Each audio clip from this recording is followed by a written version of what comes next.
ஆண்டவர் இரட்சகருமாகிய இயேசு கிறிஸ்துவின் இனிய நாமத்தினாலே உங்கள் யாவருக்கும் என் அன்பான வாழ்த்துதலை தெரிவித்துக் கொள்கிறேன்.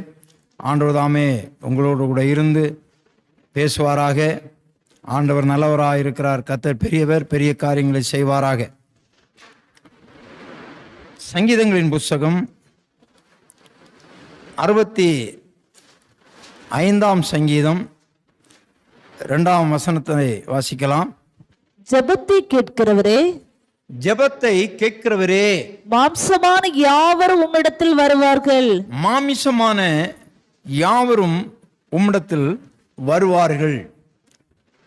ஜெபத்தை கேட்கிறவரே. ஆமா, நம்முடைய ஆண்டவராகிய இயேசு கிறிஸ்து ஜெபத்தை கேட்காவிட்டால் யாராவது அவருடைய சமூகத்துக்கு வருவாங்களா? வரமாட்டாங்க. அதனால் சங்கீதக்காரன் சொல்கிறார், ஜெபத்தை கேட்கிறவரே, மாம்சமான யாவரும் உம்மிடத்தில் வருவார்கள். எனவே ஜெபத்தை கேளுமப்பா, ஜெபத்தை கேட்கிறவரே என்று சொல்லி அவர் அங்கே ஒரு அபய குரலை அவர் கொடுக்கிறார். சோதரம். எனவே நம்முடைய ஆண்டவராகிய தேவன் ஜெபத்தை கேட்கிறவர். வேதத்திலே சொல்லப்பட்டிருக்கிறது, கூப்பிடுகிற காக்கை குஞ்சுகளுக்கே அவர் என்ன பண்ணுவாராம்? ஆகாரம் கொடுக்கிற தெய்வம். எனவே அவைகள் நமக்கு தெரிகிறது, காக்கை குஞ்சுகள் கா கா என்று கத்துகிறது, அதுதான் நமக்கு தெரியுது. ஆமாம், அவங்க என்ன சொல்ல, கூப்பிடுகிற காக்கை குஞ்சுகளுக்கும் ஆகாரம் கொடுக்கிறாராம். ஆமாம், காகத்தினுடைய கூடை நீங்கள் பார்த்தீர்களானால் அந்த குஞ்சு பொரித்து அவனுடைய கண்ணே திறக்காது. ஆனால் தாய் காகமானது அந்த கூட்டில் வந்து இருக்கிறது என்ற உணர்வு தெரிந்தால் வாயை அவ்வளோ பெருசாக திறக்கும். அது இருக்கிறது இவ்வளோண்டு தான் குஞ்சு இருக்கும், வாய் ரொம்ப அகலமாக அது திறக்கும். ஆமாம், ஏன் அப்படின்னா ஒருவேளை அந்த தாய்க்கு கண்ணு தெரியாமல் போயிடுமோ, அதனால் நான் நல்லா திறக்கிறேன், எனக்கு போடு அப்படின்னு இல்லையா சொல்லலாமா? அதனால என்னமோ சொல்கிறாங்க உலகத்தில், வாயுள்ள பிள்ளை பிழைக்கணும்னு சொல்கிறாங்க. நீங்கள் வாய் இருந்தால் என்ன பண்ணுங்க, ஆண்டவர்கிட்ட தரீங்க, ஆண்டவரே அப்படின்னு அதிகாலையில் எழுப்பி உட்காந்து அப்பா ஏசப்பான்னு சொல்லி பாருங்க. ஆமேன். உன் வாயை விரிவாய் தர ஆண்டவர் நன்மையினாலே நிரப்புவாராம். அல்லேலூயா சொல்லலாமா? சோத்திரம். எரேமியா 33:3 ஆண்டவர் சொல்லுகிறார். எரேமியா 33:3. ஆமா, என்னை நோக்கி கூப்பிடு, என்னை நோக்கி கூப்பிடு, அப்பொழுது நான் உனக்கு உத்தரவு கொடுத்து, நான் உனக்கு உத்தரவு கொடுத்து, நீ அறியாததும் உனக்கு எட்டாததுமான பெரிய காரியங்களை உனக்கு அறிவிப்பேன். அல்லேலூயா சொல்லலாமா? ஆமா, நிறைய ஊழியக்காரங்க சொல்லுவாங்க, ஆண்டவருக்கு ஒரு ஃபோன் நம்பர் இருக்கு, அது என்ன நம்பரா? எரேமியா 33:3. ஆமா, அதுல கூப்பிட்டீங்கன்னா உடனடியாக என்ன பண்ணுவார்? ஆண்டவர் உங்களுக்கு பதில் தருவார். என்னை நோக்கி கூப்பிடு, நான் அப்பொழுது நான் உனக்கு மறு உத்தரவு கொடுத்து, நீ அறியாததும் உனக்கு எட்டாததுமான பெரிய காரியங்களை அறிவிப்பேன் என்று சொல்கிறார். அல்லேலூயா சொல்லலாமா? கர்த்தர் நல்லவராய் இருக்கிறார். அவரை நோக்கி கூப்பிட வேண்டும். ஆமென். கர்த்தர் நல்லவர். ஏசாயா 55ஆம் அதிகாரம் 6ஆம் வசனத்தில் இப்படியாக ஒரு வசனம் சொல்லுகிறது. வாசியுங்கள். ஏசாயா 55:6. கர்த்தரை கண்டடையத்தக்க சமயத்தில் அவரை தேடுங்கள். கர்த்தரை கண்டடையத்தக்க சமயத்தில் அவரை தேடுங்கள். அவர் சமீபமாய் இருக்கையில் அவரை நோக்கி கூப்பிடுங்கள். அவரை நோக்கி கூப்பிடுங்கள். அல்லேலூயா. அப்படியானால் ஜெபத்தை கேட்கிற இடத்திலே நீங்கள் எதையாவது கேட்க வேண்டுமானால், அவரை நோக்கி கூப்பிட வேண்டுமானால், இங்கே சொல்லப்பட்டிருக்கிறது, அவரை கண்டடையத்தக்க சமயம் ஒன்று இருக்கிறது. அந்த சமயத்தில் நீங்க என்ன பண்ணிடணும்? அவரை தேடணும். அவர் உங்களுக்கு சமீபமா இருக்கையில் நீங்கள் அவரை நோக்கி கூப்பிடணும். ஆமா, அப்போ தொலைவில் இருந்தாருன்னா அவருக்கு காது கேட்காதா? கேட்கும். அவர் தூரத்திலிருந்து நம்முடைய நினைவுகளை அறிகிறவர். ஆனால் வேதம் தெளிவாக சொல்கிறது, அவர் சமீபமா இருக்கையில் அவரை நோக்கி கூப்பிட வேண்டும் என்று சொல்லப்பட்டிருக்கிறது. ஏன் அப்படி சொல்லப்பட்டிருக்கிறது? ஆண்டவர் அநேகருக்கு சமீபமா இல்லை. இவங்க கூப்பிடுவாங்க கூப்பிடுவாங்க கூப்பிடுவாங்க கூப்பிடுவாங்க கூப்பிட்டுட்டே இருப்பாங்க. சொல்லுவாங்க, நானும் தான் ஜெபம் பண்ணிட்டு இருக்கிறேன், ஒரு பதிலும் வரல அப்படின்னு சொல்லுவாங்க. அப்போ அவர் உங்களை விட்டு தொலைவா போயிட்டாருன்னு அர்த்தம். ஆமாம், ஆண்டவர் ஜெபத்தை கேட்பார். என் ஜெபம் ஆண்டவருடைய சமூகத்தில் கேட்கப்படவில்லை என்று யாரும் சொல்லக்கூடாது. ஜெபம் அவர் கேட்பார். பதில் வருகிறதுல வித்தியாசம் இருக்கலாம். அவருக்கு ஒரு குறிப்பிட்ட நேரம் உண்டு, காலம் உண்டு. நீ கேட்டவனெல்லாம் அவர் கொடுத்துட்டாருன்னா அதை உன்னால் உபயோகிக்க தெரியாது. புரிகிறதா உங்களுக்கு? ஆமாம். இன்னைக்கு அநேகர் குழந்தைங்களத்துல கொடுக்குறாங்க 1 லட்ச ரூபா, 1,4 லட்சம், 1,5 லட்ச ரூபா செல்போனை கொடுத்து வேடிக்கை பார்க்குறாங்க. அதுங்க என்ன பண்ணுது? தூக்கி வெளியே போட்டுதுன்னா அது உடஞ்சி போயிடுது. அப்போது உனக்கு அதை உபயோகப்படுத்தக்கூடிய அந்த வயது, அந்த அறிவு, அந்த ஞானம் வருகிறது. நீ கேட்குறதெல்லாம் கொடுத்துட மாட்டார். ஆமாம், நீ கேட்குறதெல்லாம் கொடுத்தா அதை எப்படி உனக்கு உபயோகப்படுத்தணும்னு தெரிகிறது வரையிலும் அவர் கொஞ்சம் தாமதமாக இருப்பார். இல்லாவிட்டால் அவருக்கு தெரியும் எந்த நேரத்தில் உங்களுக்கு கூட. ஆனால் ஜெபத்தை அவர் கேட்பார். ஜெபத்தை கேட்காம இருக்க மாட்டார். ஆம். ஏன் சில நேரங்களில் நமக்கு ஜெபத்துக்கு பதில் வரல என்றால், நாம் அவரை கண்டடையத்தக்க சமயத்தில் நாம் அவரை தேடுகிறதும் இல்லை, அவர் சமீபமாக இருக்கும்போது அவரை நோக்கி கூப்பிடுகிறதும் இல்லை. அப்படியானால் அவர் சமீபமெல்லாம் எப்பொழுது விலகி போவார்? பிரியமான தேவனுடைய பிள்ளைகளே, நீதிமொழிகள் 1:28 வேதம் இப்படியாக சொல்லுகிறது. நீதிமொழிகள் 1ஆம் அதிகாரம் 28ஆம் வசனத்தை வாசிக்கலாம். அப்பொழுது அவர்கள் என்ன நோக்கி கூப்பிடுவார்கள், நான் மறு உத்தரவு கொடுக்க மாட்டேன். நான் மறு உத்தரவு கொடுக்க மாட்டேன். அவர்கள் அதிகாலையிலே என்னை தேடுவார்கள். அவர்கள் அதிகாலையிலே என்னை தேடுவார்கள், என்னை காண மாட்டார்கள். ஆனா வேதம் என்ன சொல்லுகிறது? அதிகாலையிலே என்னை தேடுகிறவன் என்னை கண்டடைவான்.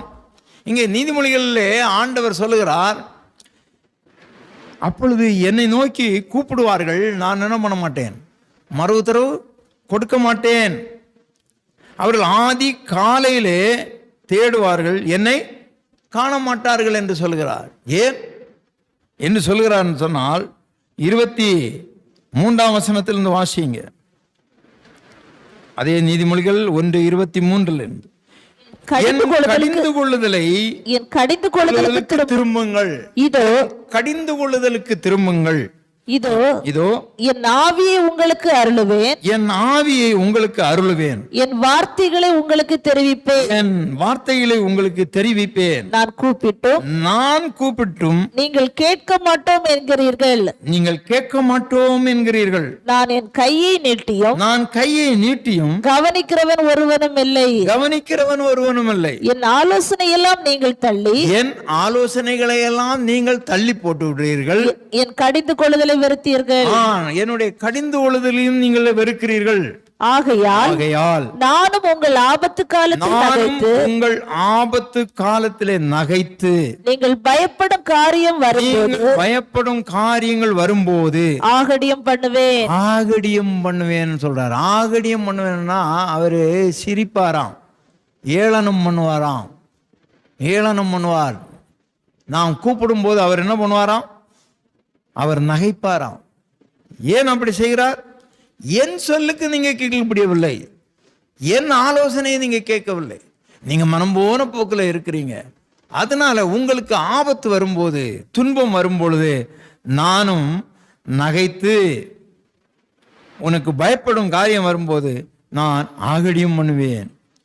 27ஆம் வசனம், நீங்கள் பயப்படும் காரியம் புசல் போல் வரும்போது, ஆபத்து சூறாவளி போல் உங்களுக்கு நேரிடும் போது, நெருக்கமும் உங்க மேல் வரும்போது ஆகடியம் பண்ணுவேன் என்று சொல்கிறார். அருமையான தேவனுடைய பிள்ளை அதை சொல்லிவிட்டு சொல்கிறார், அப்பொழுது அவர்கள் என்னை நோக்கி கூப்பிடுவார்கள், நான் மறு உத்தரவு கொடுக்க மாட்டேன். அவர்கள் அதிகாலையில் என்னை தேடுவார்கள், என்னை காண மாட்டார்கள். அவர்கள் அறிவை வெறுத்தார்கள், கர்த்தருக்கு பயப்படுதலை தெரிந்து கொள்ளாமல் போனார்கள். என் ஆலோசனையை அவர்கள் விரும்பவில்லை, என் கடிந்து கொள்ளுதலை எல்லாம் அசட்டை பண்ணினார்கள். பார்த்தீர்களா? கவனமாக இருக்க வேண்டும். நம்முடைய ஜெபங்கள் கேட்கப்படாமல் இருப்பதற்கு காரணம் என்னன்னு சொன்னால், அவர் சமீபமா இல்லை, அவர் தொலைவில் நின்று வேடிக்கை பார்க்கிறார். ஆமா, தொலைவில் நின்று வேடிக்கை பார்க்கிறார். அன்பு தெய்வ பிள்ளைகளே, நம்முடைய ஆண்டவர் அன்புள்ளவர் தான், இரக்கமுள்ளவர் தான், மன்னிக்கிறவர் தான். அதனாலே அவருடைய சொல்லை கேளாமல் போயிடக்கூடாது, சொல்லை கேளாமல் போயிடக்கூடாது. அவருடைய ஆலோசனைகளை ஏற்றுக்கொள்ள வேண்டும்.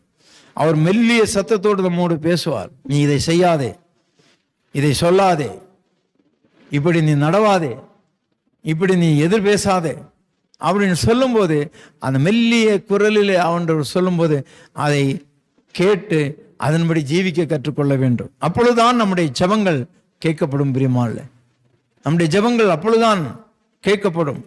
எனவே நாம் கவனமாக இருக்க வேண்டும். தேவ ஆலோசனை, தேவ வார்த்தைக்கு கீழ்ப்படியாமல் நாம் ஜெபிக்கும் போது அந்த ஜெபத்தை ஆண்டவர் கேட்க மாட்டார். நீதிமொழிகள் 28:9 வாசியுங்கள். வேதத்தை கேளாதபடி தன் செவியை விலக்கிறவனுடைய ஜெபமும் அருவருப்பானதாம். வேதத்தை கேளாதபடி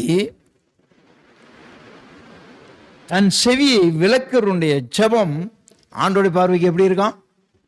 அருவருப்பானது. ஆமா, வேதத்தின்படி, வேதம் சொல்லுகிறதை கேட்க மாட்டேன் என்கிறாங்க. அவங்க இஷ்டத்துக்கு தான் பண்ணுவாங்க.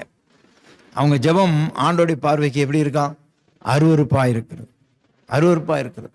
பிரியமானவர்களே, பெற்ற பிள்ளைகளே கீழ்ப்படியாமல் போகும்போது, அந்த பெற்றோருடைய சொல் கீழ்ப்படியாமல் போயிட்டு பெற்றோரை தேடி வந்து ஏதாவது கேட்டான்னா சொல்லுவாங்க, நீ தான் கீழ்ப்படி இல்லையே, உனக்கு ஏன் நான் இதை செய்ய வேண்டும் அப்படின்னு தான் சொல்லுவாங்க. எனவே கவனமாக இருக்க வேண்டும். நம்முடைய ஜெபம் ஏன் கேட்கப்படவில்லை யோசித்து பார்க்க வேண்டும். ஆண்டவர் ஆகடியம் பண்ணக்கூடாது, ஆண்டவர் நம்மை பார்த்து சிரிக்கக்கூடாது. கவனமாக இருக்க வேண்டும். சோதரம், நாம் சில காரியங்களை செய்யாதபடி நாம் அவரிடத்தில் நன்மைகளை எதிர்பார்க்கிறோம். நாம் செய்ய வேண்டிய காரியங்கள் ஒன்று. பிரியமானவர்களே, இந்த வேதத்தில் எவ்வளோ வாக்குத்தத்தங்கள் இருக்கிறது. இந்த வாக்குத்தத்தங்கள் எல்லாம் சும்மா இல்லை. ஆமாம், கடையில் போய் சும்மா ஏதாவது கேட்டால் கொடுப்பாங்களா? ஒன்றும் கொடுக்க மாட்டாங்க.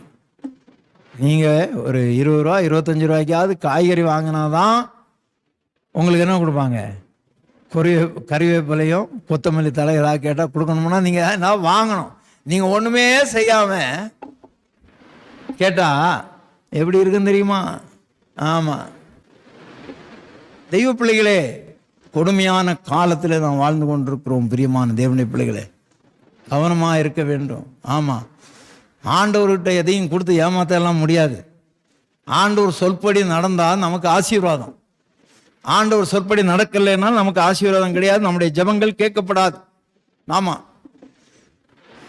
நான் என்ன சொன்னேன்னா, ஒரு வாக்குத்தத்தத்துக்கு முன்னாலே என்ன இருக்கிறது? கட்டளை இருக்கிறது. அந்த கட்டளைக்கு நீ கீழ்ப்படியும் போதுதான் நமக்கு அந்த ஆசீர்வாதம் வந்து பலிக்கும். புரிகிறதா உங்களுக்கு? ஆமா, அது தெளிவா சொல்லியிருக்கு. 28 உபாகமம் 1 வாசிங்க, அப்ப தெளிவா தெரியும். ஆமா, இன்று நான் உனக்கு விதிக்கிற உன் தேவனாகிய கர்த்தருடைய கட்டளைகளின்படி எல்லாம் செய்ய நீ கவனமாயிருக்கும்படி அவர் சத்தத்துக்கு உண்மையாய் செய்வை கொடுப்பாயானால் உன் தேவனாகிய கர்த்தர் பூமியில் உள்ள சகல ஜாதிகள் உண்மை மேன்மையாக வைப்பார். தேவனாகிய கர்த்தரின் சத்தத்துக்கு நீ செவி கொடுக்கும் போது இப்பொழுது சொல்லப்படுகிற ஆசீர்வாதங்கள் எல்லாம் வந்து உனக்கு பலிக்கும். அல்லேலூயா சொல்லலாமா? ஆசீர்வாதங்கள் எல்லாம் வந்து பலிக்கணும்னா பலிக்கணும். என்ன அருமையான வார்த்தை பார்த்தீங்களா? நீ அவருடைய சத்தத்துக்கு உண்மையா செவி கொடுக்கணும். அவருடைய கட்டளையின்படியெல்லாம் நீ நடக்கணும். அப்பதான் பலிக்கும். நீ உன் இஷ்டத்துக்கு இருந்துக்கிட்டு எனக்கு வந்து ஆசீர்வாதம் பலிக்கணும், நீ வருகையிலும் ஆசீர்வதிக்கப்பட்டிருப்பாய், போகையிலும் ஆசீர்வதிக்கப்பட்டிருப்பாய், நீ பட்டணத்திலும் ஆசீர்வதிக்கப்பட்டிருப்பாய் அப்படின்னு எல்லாம் அப்படியே சொல்லிட்டு வந்துருந்தேன். அப்படியே சொல்கிறதெல்லாம் அப்படியே உன் பிசவர் தொட்டி ஆசீர்வதிக்கப்படும். எல்லாம் நல்ல ஆசீர்வாதம் தான். 14 வரைக்கும் நல்லா தான் இருக்கும். உன்னை கீழாக்காமல் மேலாக்குவாய், மாவாய், நீ வாலாகாமல் தலையாவாய், எல்லாம் நல்லா தான் இருக்கும். அடுத்தது தான் இருக்கும் பாருங்க, அடுத்தது இருக்கும். இன்று நான் விதிக்கிற உன் தேவனாகிய கர்த்தருடைய கட்டளைப்படியெல்லாம் நீ செய்யாமல் போகும்போது, செவி கொடுக்காமல் போகும்போது, இப்பொழுது சொல்லப்படும் சாபங்கள் எல்லாம் வந்து உனக்கு பலிக்கும்.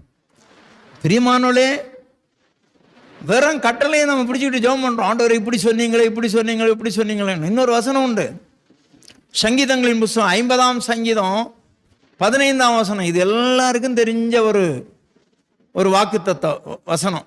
அதை பிடிச்சி ஜெபம் பண்ணுவாங்க. ஆபத்து காலத்தில் என்ன நோக்கி கூப்பிடு, நான் உன்னை விடுவிப்பேன். அப்படின்னு சொல்லிட்டு ஒரு ஜுரம் வந்தா போதும், உடனே போய் ஆண்டவரே ஆபத்து காலத்தில் என்ன நோக்கி கூப்பிடு, நான் உன்னை விடுவிப்பேன், நீ என்னை மயப்படுத்துவீங்கன்னு சொன்னீங்களாப்பா. ஆண்டவரே ஆபத்து காலம் வந்துட்டப்பா, கூப்பிடுறேன் கூப்பிடுறேன் கூப்பிடுறேன் கூப்பிடுறேன். எப்படி கூப்பிட்டா செவி கொடுப்பாரு?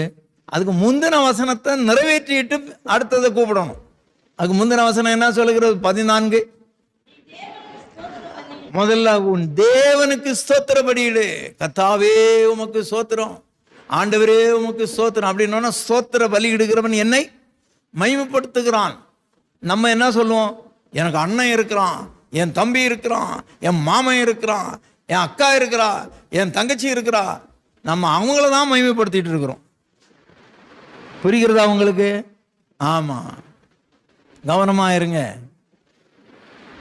1000 ரூபா இல்லைன்னு உங்க அக்காவிட்டே தங்கச்சிட்ட போய் கேட்டீங்கன்னா வீட்டில் 10,000 ரூபா வச்சிருப்பாங்க. சொல்லுவாங்க, அக்கா கேட்டதுன்னா தங்கச்சி சொல்லும், அக்கா உனக்கு இல்லாததா, போன வாரம் கேட்டிருந்தேன்னா நான் கொடுத்துருப்பேன், இப்போதான் கொண்டு அதை பண்ணினேன் இதை பண்ணேன் அப்படின்னு சொல்லி விட்டுருவாங்க.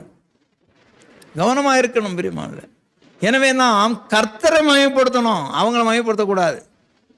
ஆமா, உன் தேவனுக்கு சோத்திர பலியிடணும். சோத்திர ஆண்டவரே, இம்மட்டும் காத்தீங்களே, இம்மட்டும் கஷ்டத்தில் உதவி சொன்னீங்களே, எவ்வளவோ துன்பம் வந்தது, கஷ்டம் வந்தது, எனக்கு வியாதி வந்தது, பலவீனம் வந்து எல்லாம் காத்தீங்க, சோத்திர பலியிடு. உன்னதமானவருக்கு உன் பொருத்தனையை செலுத்தும். முதல்ல நிறைய பேர் எதுக்கெடுத்தாலும் பொருத்தனை செலுத்துவாங்க. பொருத்தனை செலுத்துறது கவனமா இருக்கணும். ஆமா, குழந்தை பிறந்தவன குழந்தைக்கு கொஞ்சம் உடம்பு சொல்லாமல் என் பிள்ளைய நான் ஊழியத்துக்கு கொடுத்துட்றேன்னு அவன் வளர்ந்தா சொல்லுவான். யாரை கேட்டுட்டு நீ ஊழியத்துக்கு கொடுத்த? நீ முதல்ல ஊழியம் செய். நீ ஊழியம் செய்யாமல் என்ன ஊழியத்துக்கு ஒப்பு கொடுத்துருக்குற? இது என்ன கதையாக இருக்குது அப்படின்னு கேட்பான். எத்தனையோ பிள்ளைங்க கேட்டிருக்கு. யாரை கேட்டுட்டு நீ ஊழியத்துக்கு என்ன ஒப்பு கொடுத்த? எனக்கு ஒன்றும் தெரியாமல் இருக்கிறப்ப நீ ஒப்பு கொடுத்துட்டு இப்போ நீ ஊழியம் செய் போ அப்படின்னு. கவனமாக இருங்க. கண்டதுக்கெல்லாம் பொருத்தனை பண்ணுறது. ஆமாம், பொருத்தனை பண்ணிட்டு அதை நிறைவேற்றாமல் இருக்கிறது. அதுக்கு ஏதோ ஒரு வசனம் வரும் பாருங்க, விழுங்கிறதுக்கு சமம், விழுங்கி போட்டுற மாதிரி அது மறந்துடுவாங்க. அப்புறம் கவனமாக இருக்கணும். பொருத்தனை எதுக்கு பண்ணணும்னு தெரிஞ்சுக்கிடணும். பொருத்தனை, ஒரு ஜுரம் வந்தா பொருத்தனை, ஒரு காரியம் வந்தா பொருத்தனை. ஆமாம், நீ நேர்ந்து கொண்டதை செய். நீ நேர்ந்து கொண்டதை செய்யாமல் இருப்பதை பார்க்க நேர்ந்து கொள்ளாமல் இருக்கிறது நலம் என்று வேதம் சொல்லுகிறது. இன்னைக்கு அநேகர் எல்லாத்துக்கும் பொருத்தனை பண்ணுவாங்க. ஆமா, பொருத்தனை பண்ணினால் விழுங்காத, அது உனக்கு கண்ணியா இருக்கும். பொருத்தனை பண்ண அதை என்ன பண்ணணும்?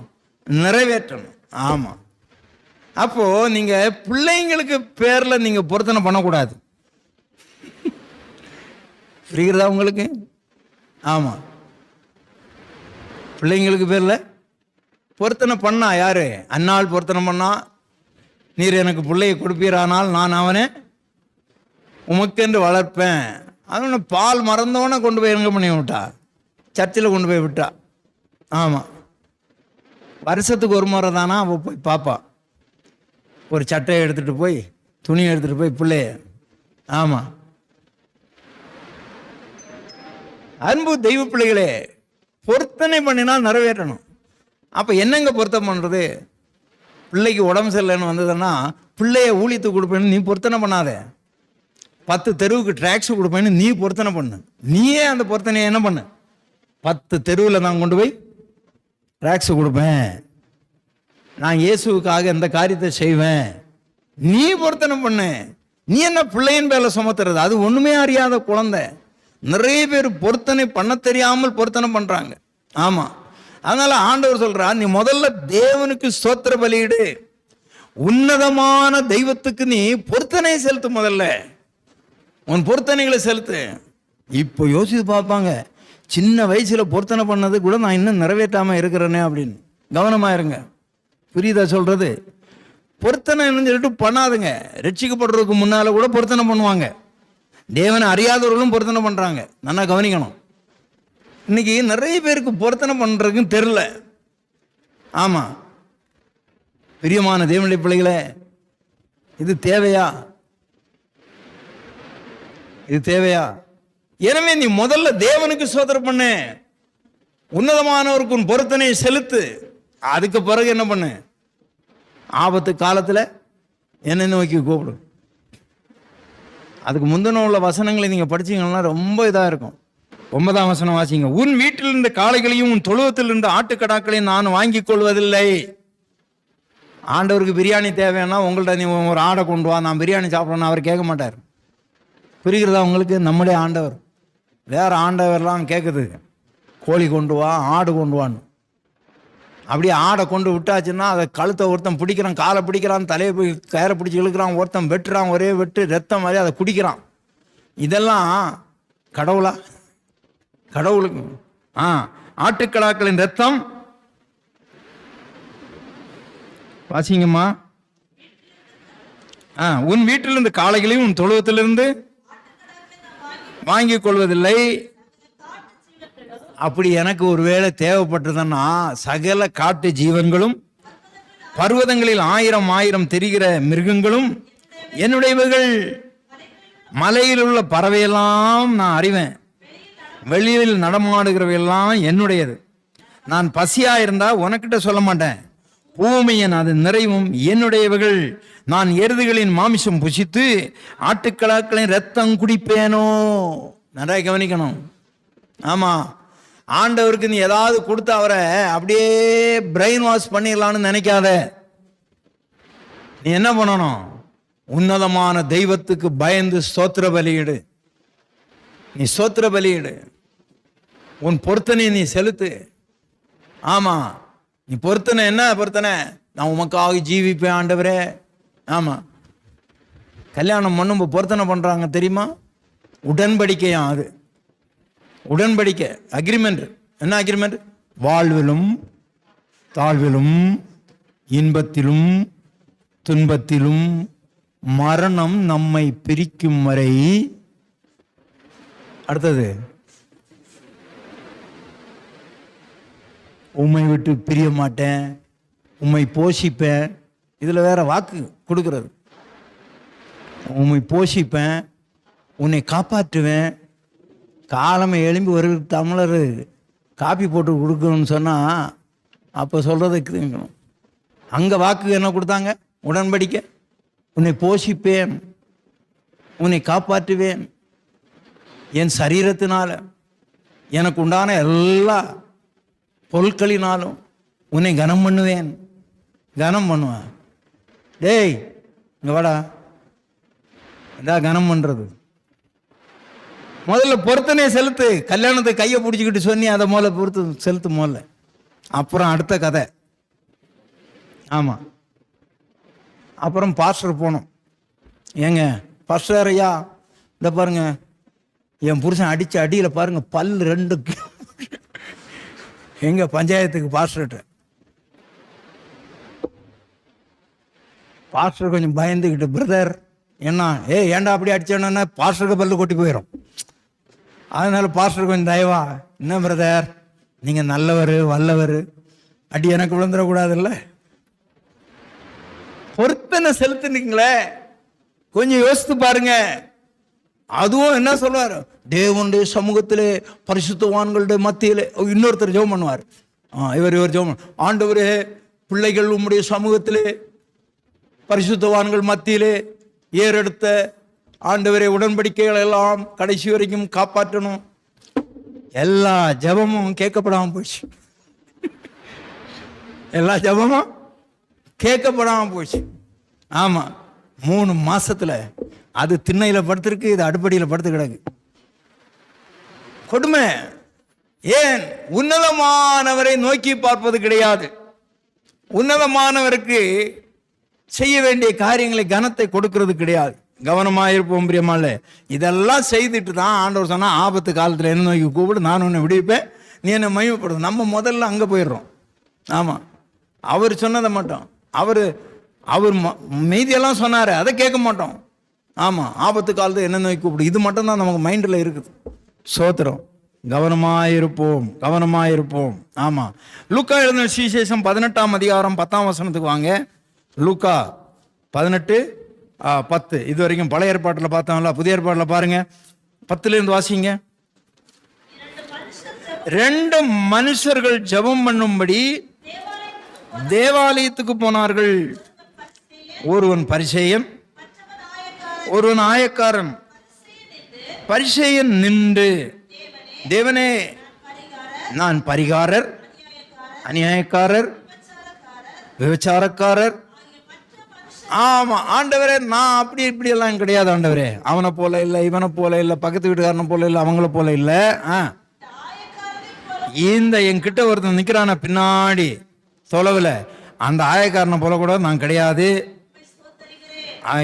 அப்படி இருக்கிறதுக்காக உண்மை சோதரிக்கிறேன். வாரத்தில் 2 தடவை நான் உபவாசிக்கிறேன், என் சம்பாத்தியத்தில் எல்லாம் தசமபாகம் செலுத்தி வருகிறேன் என்று தனக்குள்ளே ஜெபம் பண்ணினான். எப்படி ஒரு ஜெபம் பார்த்தீங்க? ஆலயத்தில் போய் நின்னுட்டு எப்படி ஜெபம்? இவனை மாதிரி இல்லை, அவனை மாதிரி இல்லை, அவங்கள மாதிரி இல்லை, இவங்கள மாதிரி இல்லை, நான் உத்தமன், வாரத்தில் 2 தடவை உபவாசிக்கிறேன், எனக்கு வர்றதெல்லாம் தசமபாகம் கொடுக்குறேன் அப்படின்னு ஒருத்தன் ஜெபம் பண்ணுறான். அநேக நேரங்களில் நம்முடைய ஜெபமும் அப்படி தான் இருக்கு. ஆண்டவரே, அவன் பண்ணுற அநியாயத்தை பாருங்கப்பா, ஆண்டவரே அவ பேசுகிற பேச்சை பாருங்கப்பா, ஐயோ ஆண்டவரே, இதெல்லாம் நம்ம பேசக்கூடாது. அவங்க என்ன அநியாயம் பண்ணட்டும், என்ன ஆண்டவரே என்னை பரிசுத்தம் பண்ணும், என்னை சுத்திகரியும், எனக்கு இறங்கும் அப்படின்னு ஜெபிக்கணும். அவனை போல இல்லை, இவனை போல இல்லை, இவனை போல இல்லை, இவனை போல இல்லை. நம்ம நிறைய நேரங்களில் நம்ம ஜெபத்தில் உட்காரும்போ பல காரியங்கள் வரும். அவன் இப்படி பண்ணிட்டான், இவன் இப்படி பேசிட்டான், இவன் இதை பண்ணிட்டான், அதை பண்ணிட்டான்னு. அது அந்த எரிச்சலோடு ஜெபம் பண்ணால் நம்ம ஜெபமே கேட்காது. அதனால் அதெல்லாம் தள்ளிடணும். இப்போ பாருங்க, இந்த ஆயக்காரனை போல இல்லை அப்படின்னு பின்னாடி ஒருத்தன் நிற்கிறான். அவன் என்ன பண்ணுறான் பாருங்க. ஆயக்காரன் ஆலயத்தில் வரக்கூடாதுங்க அவங்க. அதனால கொஞ்சம் தூரத்தில் நின்று தன் கண்களையும், கண்ணை கூட வானத்துக்கு ஏறெடுக்க துணியாமல் தன் மார்பிலை அடித்து கொண்டு, தேவனே பாவியாய என் மேல் கிருபையாயிரும்னு சொன்னான். அல்லேலூயா சொல்லலாமா? அவனும் தேவனேன்னு தான் சொன்னான். பரிசேயன் நின்று தேவனே அப்படின்னு கூப்பிட்டான். இவனும் நின்று எப்படி தான் கூப்பிட்டான்? தேவனேன்னு கூப்பிட்டான். அவனல்ல, இவனே நீதிமானாக்கப்பட்டவனாய் வீட்டுக்கு போனானா. கவனமா இருக்கணும். அப்படியே நம்முடைய ஜெபங்கள் எப்படி இருக்கிறது? நம்முடைய மனதின் எண்ணங்கள் எப்படி இருக்கிறது? கவனமா இருக்க வேண்டும் பிரியமானே. நாம் ஜெபிச்ச உடனே ஜெபம் கேட்டுவிடணும்னு நாம் நினைக்கிறோம். இல்லை இல்லை, நம்முடைய ஜெபங்களை மாற்றிக்கொள்ள வேண்டும், ஜெபங்களை மாற்றிக்கொள்ள வேண்டும். அந்த ஆயக்காரன் தூரத்தில் நின்று வானத்துக்கு கண்களை ஏறெடுக்க துணியாமல் மார்பில் அடித்து கொண்டு, ஆண்டவரே தேவனே பாவி நான், என் மேல் கிருபையாயிரும். எனவே ஜெபம், யாருடைய ஜெபம் கேட்கப்படுகிறது பிரியமானே? கவனமாக இருக்க வேண்டும். 5:13 யாக்கோபு 316வது பக்கம். நன்றாய் கவனிங்க. உங்களில் ஒருவன் துன்பப்பட்டால் ஜெபம் பண்ண கடவன். மகிழ்ச்சியா இருந்தால் துன்பப்பட்டா என்ன பண்ணணும்? துன்பப்பட்டா ஜெபம் பண்ணணும். பதட்டப்படக்கூடாது. துன்பப்பட்டா பதட்டப்படாதே. நம்ம எல்லாம் என்ன பண்ணுவோம்? துன்பம் வந்ததுன்னா ஐயோ ஐயோ ஐயோ அப்படி அப்படி இல்லை. துன்பப்பட்டா என்ன பண்ணுங்க? ஜெபம் பண்ணுங்க. ஜெபம் பண்ண கடவன். மகிழ்ச்சியா இருந்தா என்ன பண்ணுங்க? நம்ம மகிழ்ச்சியா இருந்தோம்னா கைத்தட்டி சிரிச்சு கூத்தடிச்சுட்டு இருப்போம், மகிழ்ச்சியா இருந்தா. ஆமா ஆமா. பக்கத்து வீட்டு அக்காவை கூப்பிட்டு வச்சுக்கிட்டு சந்தோஷம் பொங்குதே இன்னும் பாட்டு பாடணுமா, அதை விட்டுட்டு கேட்டியாக்கா கதை கைதட்டி சிரிச்சு அந்த வீட்டில் என்ன நடக்குது, இந்த நாட்டில் வந்து மகிழ்ச்சியா இருக்கிற நேரத்தில் பண்ற காரியம். மகிழ்ச்சியா இருந்தா நீ சங்கீதம் பாடு. உங்களில் ஒருவன் வியாதிப்பட்டால் அவன் சபையின் மூப்பர்களை வரவழைப்பானாக. அப்போ நம்ம யாருக்காவது உடம்பு சரியில்லைன்னா சபையின் மூப்பரை என்ன பண்ணணும்? வரவழைக்கணும். நம்ம என்ன பண்ணுவோம்? இந்த பாஸ்டர் பாரு எனக்கு உடம்பு சரியில்லை, இந்த வந்து பார்த்து எட்டியே பார்க்கல இந்த ஆளு அப்படின்னு அவரை குறை சொல்லுவோம். நீ வரவழைச்சியா? ஃபோன் போட்டியா? வர சொல்லி அனுப்புனியா? வேதத்தின்படி நம்ம ஜீவிக்கணும். ஆமா. ஒருத்தன் வியாதிப்பட்டா என்ன பண்ணணும்? சபையின் மூப்பர்களை வரவழைப்பானாக.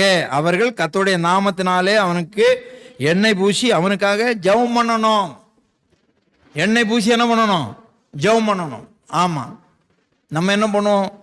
சபை மூப்பர்கள் போய் நின்றுக்கிட்டு 2 பேர் 3 பேர், எவ்வளோ நாளா ஐயா இப்படி படுத்த படுக்கையில் இருக்கிறாரு? 1 மாசமாவே படுத்த படுக்கையில் இருக்கிறார். எல்லாருக்கும் சொல்லிட்டீங்களா? எதுக்கு? இவன் ஜெபம் பண்ண போறவன் 2 பேர் 3 பேர் சேர்ந்து பேசிட்டு கிடப்பான். எல்லாருக்கும் சொல்லிட்டீங்களா? நிறைய பேர் முடிவு கட்டிடுறாங்க. நிறைய பேர் முடிவே கட்டிடுவாங்க வந்து. அதனால தான் சபை மூப்பர்களை வரவழைக்கலையோ என்னமோ நமக்கு தெரியல. மூப்பர்களை போய் என்ன பண்ணணுமா? கர்த்தருடைய நாமத்தினாலே அவனுக்கு எண்ணெய் பூசி அவனுக்காக ஜெபம் பண்ணணும். இதுதான் செய்யணும். நீ போய் எங்க புதைக்க போறீங்க, ஆள் சொல்லி அனுப்பிட்டீங்களா, இதெல்லாம் தேடிட்டு இருக்கக்கூடாது. ஆமா. எங்க புதைக்கிறதுனால அப்புறம் ஒருவர் வியாதிப்பட்டால் சபையின் மூப்பர்களை வரவழைப்பானாக. அவர்கள் கர்த்தருடைய நாமத்தினால் அவனுக்கு எண்ணெய் பூசி. சிலர் வந்து சொல்லுவாங்க, அப்படிதான் எங்க அம்மா உடம்பு சரியில்லாம இருக்கிறாங்க, எங்க அம்மாவுக்கு தம்பி அவர் கொஞ்சம் அப்படி இப்படி எல்லாம் கொஞ்சம் அப்படி சிம்டம்ஸ் பார்க்குற ஆளு. அக்காவுக்கு முகத்தை பார்த்தா இன்னும் ரொம்ப நாள் தள்ளாது, 1 வாரம் தள்ளுமோ என்னமோன்னு. ஆமாம், 1 வாரம் தள்ளுமோ என்னமோ தெரில அப்படின்னு. அதுக்கப்புறம் 1 வருஷம் இருந்தாங்க. வர்றவன் எல்லாம் தம்பியாக இருந்தாலும் சரி அண்ணனா இருந்தாலும் குழி தோண்டி புதைச்சிட்டு சீக்கிரம் அடுத்த வேலையை பார்க்கணுன்னு தான் இருக்கிறான். வியாதிப்பட்டா மூப்பன் வந்து என்ன பண்ணணுமா? எண்ணெய் பூசி ஜெபிக்க கடவன். அடுத்தது, அப்பொழுது விசுவாசம் உள்ள ஜெபம் புண்ணியாளியை ரட்சிக்கும், கர்த்தர் அவனை எழுப்புவார், அவன் பாவம் செய்தால் அவனுக்கு மன்னிக்கப்படும். வேதம் அழகா சொல்லுது, ஒண்ணு அவன் பாவம் செய்தா மன்னிக்கப்படும், வியாதியில் விழுந்தா எழும்புவான். இருங்க. சரி, நீங்கள் சொஸ்தமடையும்படிக்கு உங்கள் குற்றங்களை ஒருவருக்கொருவர் அறிக்கையிட்டு ஒருவருக்காக ஜெபம் பண்ணுங்கள், நீதிமான் செய்யும் ஊக்கமான வேண்டுதல் மிகுந்த பலன் இருக்கான். அப்போ குற்றங்கள் குறைகள் இருந்தால் ஒருவர் என்ன பண்ணணும்? அறிக்கையிட்டு, ஆண்டவரே என்னுடைய தவறுனால ஒருவேளை வேறு வியாதிப்பட்டிருந்தா என்னை மன்னியும் அப்படின்னு கேட்கணும். ஆமா, ஜெபம். ஆமா, அப்படிதான் எலியா என்பவன் நம்மை போல பாடுள்ள மனிதனாக இருந்தும் கர்த்தராய் ஜெபம் பண்ணினான். ஜெபம் கேட்கப்பட்டது. கவனமாக இருப்போம். எனவே ஆண்டவர் நம்முடைய ஜெபத்தை பார்த்து ஆகடியம் பண்ணக்கூடாது. ஆகடியம் பண்ணக்கூடாது. ஏன் ஜெபம் கேட்கப்படவில்லை? நம்மை ஆராய்ந்து பார்க்க முழங்கால் படியிடலாம். ஜெபத்தை கேட்கும் எங்கள் தேவா, ஜெபத்தின் வாஞ்சை தந்தருளும், ஜெபத்திலே தாரி திறந்து ஜெபத்தின் மேன்மை காண செய்யோ. ஜெபமே ஜீவ ஜெபம் ஜெயோ, ஜீவியத்திற்கு இதுவே சட்டம். ஜெபமே ஜீவ ஜெபம் ஜெயோ, ஜீவியத்திற்கு இதுவே சட்டம். பரலோக பிதாவே உமக்கு ஸ்தோத்திரம்.